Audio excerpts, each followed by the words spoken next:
Welcome to an overview of Child Care Resource and Referrals Damage Assessment Form. Immediately after a disaster has affected your child care business, it will be chaotic. Your first priority will always be the safety of you, the children, staff, and families, but once everyone's safety is secured, assessing the damage will be important. It can also be overwhelming.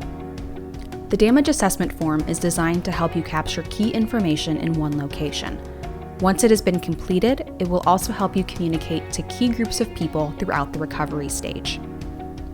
In cases where there is widespread damage, DHS may request childcare providers to complete this assessment to be able to accurately communicate the impact on your business to Iowa legislatures and federal agencies. If DHS makes such a request, you will submit it to your local childcare resource and referral consultant. This is a 3-page form. It is designed to capture all key information for easy access. On page 1, the majority of the form is your key business information. The first page also tracks the status of the children and employees at the time of the disaster.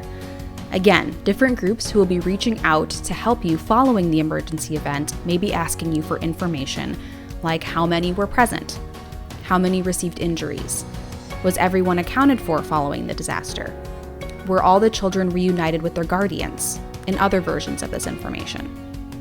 If it is several days or weeks following a disaster, DHS may be asking you how the disaster affected your enrollment. That is why the form asks for the number of children pre- and post-disaster.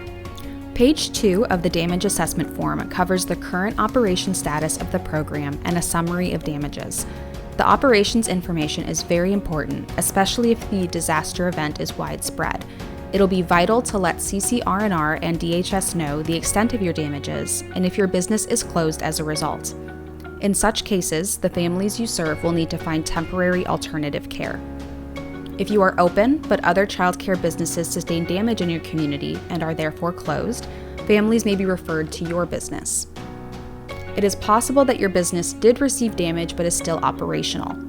If you're unsure if you should continue to operate with damage, contact your local DHS or CCR&R consultant for assistance. In the damages section of this form, it gives you space to write out what needs to be repaired and what supplies or materials are needed immediately to resume care. Page 3 of the damage assessment form gathers information on the source and costs of damages, the type of insurance, if any, available, status of utilities, and common resources for disaster assistance. The source and cost of the damages can be just an estimate if you don't have the actual costs. Following a major event, it can take time for local, state, or federal disasters to be declared.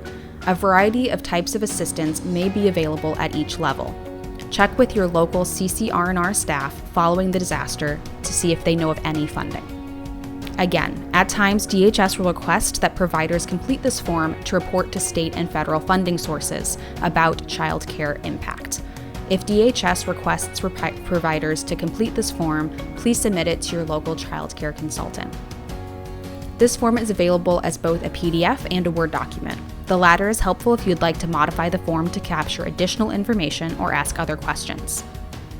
If you're looking for instructions on creating your own emergency preparedness plan or filling out other forms, check out our main EP training page. Or if you're ready to take a deeper, all-inclusive dive into emergency preparedness, check out CCR&R's Emergency Preparedness for Childcare Programs training. The links are up on your screen now. Thank you.